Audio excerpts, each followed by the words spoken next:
So here I am minding my own business and I received a call.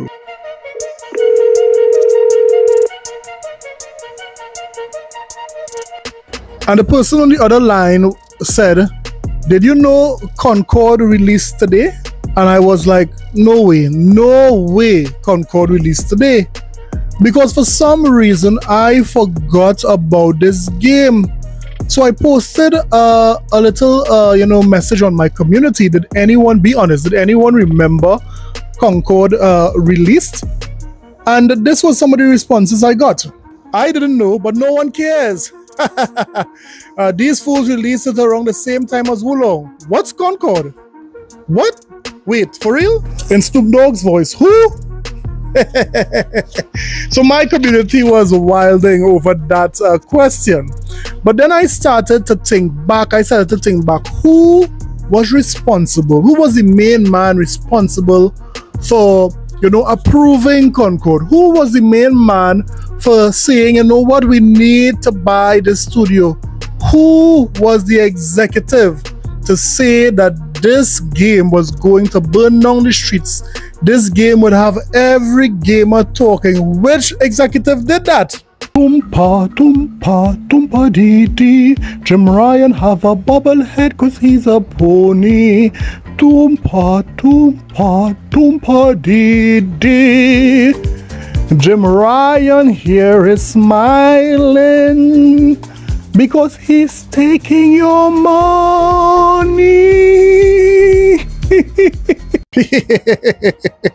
I had to bring back that wonderful Jim Ryan song. Yes, it was Jim Ryan.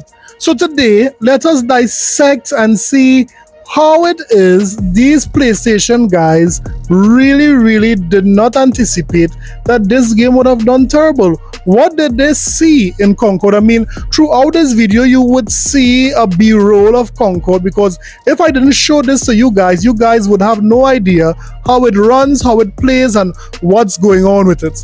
I mean, at this point, CONCORD is giving these PlayStation fans dementia faster than aluminum foil could ever give them dementia. Because they have forgotten that Sony recently came out with a first-party hero shooter. But you know what? Let's talk about it. This is a sickness! Let's get it.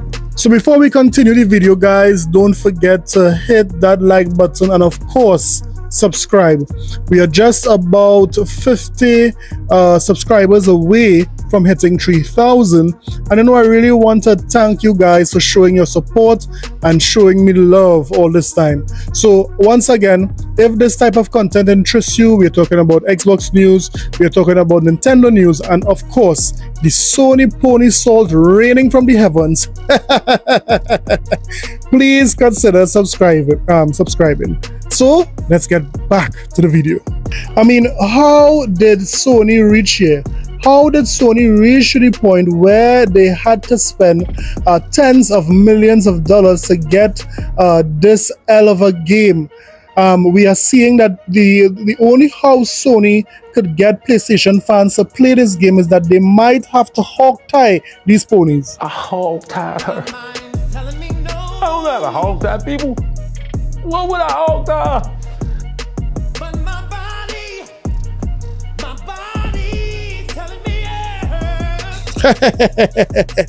So yes, let's talk about how did Sony arrive to this point.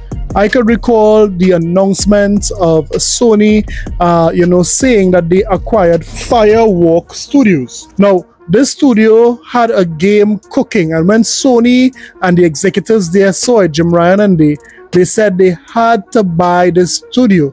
Reason being is because the game that they were seeing, in their minds, they thought it to be fire. In addition to that, they said that, this would be one of the, games as a service. And that was something that Jim Ryan was pushing heavily, because he thought that the future is game as a service. Having a game where you can get, massive returns on like Fortnite, like Overwatch and so forth. This is where Jim Ryan mindset was.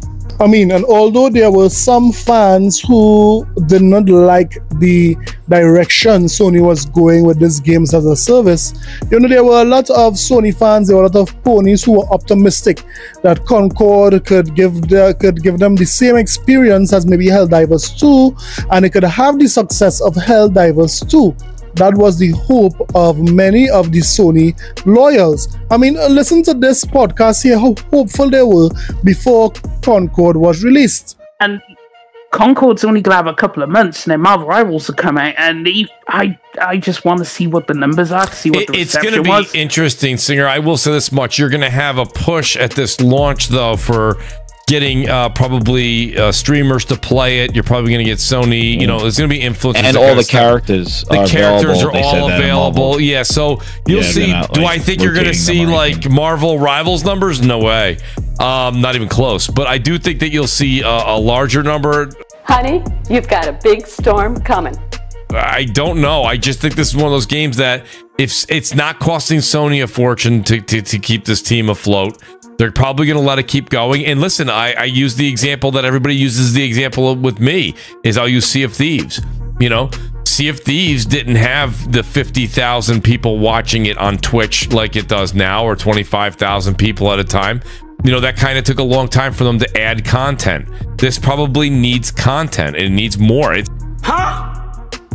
launching with decent amount of content, but it probably needs more. And like you say, you have to rise above. But who knows? Maybe in the long term it will do well. But personally, I have a feeling that it will simmer out. Well, you know, so I think it'll simmer, and then they'll eventually go, okay, we're making it free to play or something. You got to be careful with that, though. You're gonna really listen. Even if they only sell, you know, what do you guys think? 1 million copies left.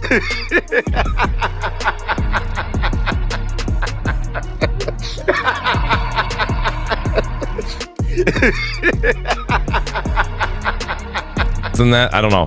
Like, that's still upsetting a large fan base to go free, you know, within 2 months or something. That's not going to happen. Well, I mean, but then again, it's not within 2 months, but it's a potential possibility, because if the game isn't doing much, they'll be able to see the metrics, right? So it wouldn't surprise me. They'll put it on sale before they put it free. They'll put it on sale, but then you have to consider how well it's doing, right? I think you'll see it go on sale first.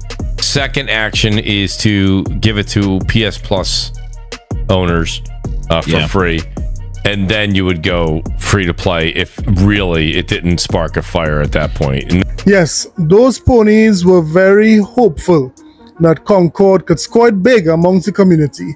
It will just need to simmer, it just needs content, and it just need a miracle. But it just so happened that the release numbers are out. The release numbers are out.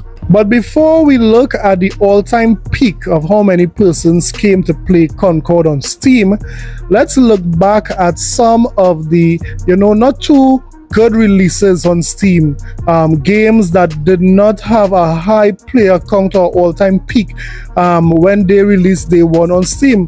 So the first one is Hellblade 2. According to the Sony fans, they said Hellblade 2 did horrible releasing on the Steam platform because it only had 3,000 a little over 3,000 players playing at its peak. So according to the ponies, this was one of the worst games ever released on Steam with that low player count. And then we had Golem. I mean, Golem is rated one of the worst games ever created, and that had an all-time peak of over 700 players were playing Golem. And let's not forget our dear friend Redfall. Yes, Redfall had an all-time peak of 6,124 players. Wow.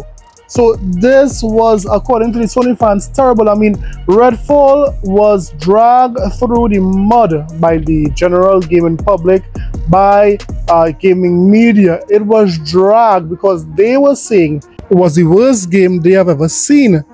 So let's now look at Concord. I know Concord is going to beat every single one of those games. Okay, so let's see Concord player count. I mean, we don't have to rush it. Just let me see it nice and slow. What? 697 all-time peak. So are you saying that Golem beat Concord? Wow, wow, wow, wow, wow. This game is trash. According to the reports, they said that this game took 8 years to build. What was Sony thinking? What was Sony thinking? It's not only me who is saying that. Listen to the pony himself. One of the biggest Xbox haters say this. Today we're talking about Concord, the next big PlayStation 5 exclusive, because this game is just bafflingly bad. I have now played about 40 hours of the beta and a little over 10 hours of the live game, and after having had a chance to test all 16 characters, win a lot of matches, and just generally go through the ins and outs, I gotta say, this game is incredibly undercooked, misbalanced, and frankly, not fun. But let me explain why. Even the most die-hard PlayStation fanboys are finding it hard to justify Concord. And a matter of fact, they are now asking themselves, what does Sony really have? What does Sony have in the near future? Is at the end of the day, it's easy for people to be like, man, Sony sucks. PlayStation sucks now, dude. Like, I get it. We're looking down the barrel of Concord with nothing in 2025. I get it. We're looking at Astrobot, but a lot of people are not looking at Astrobot. I get it. Sony hasn't said jack shit about their upcoming games. Their first-party titles from their big hitter studios. Sony hasn't said a goddamn word in like 2.5 years. I absolutely understand why people are feeling the way they are, but it's easy. It's easy to come to this conclusion during a time of silence, during a time of quiet, during a slower time. So yeah, there are some Sony fans who are, they are very worried about what Sony has in the future. But no doubt, I'm sure Sony would show in time their AAA, same over-the-shoulder games as they usually do in time. They would look good and so forth for their fan base. But when we are talking about diversity, we are seeing that Microsoft have it. Microsoft have a variety of different games, a variety of new experiences on their platform, right? But back to Concord. Things are so bad for Concord that Sony told all their studios to put their all hands on deck and promote Concord. So who do we have here? Who do we have here? We have Naughty Dog promoting Concord. We have Ben Studios promoting Concord. We have Insomnia Games promoting Concord. We have Sucker Punch promoting Concord. And we have, of course, Jeff Keighley promoting Concord.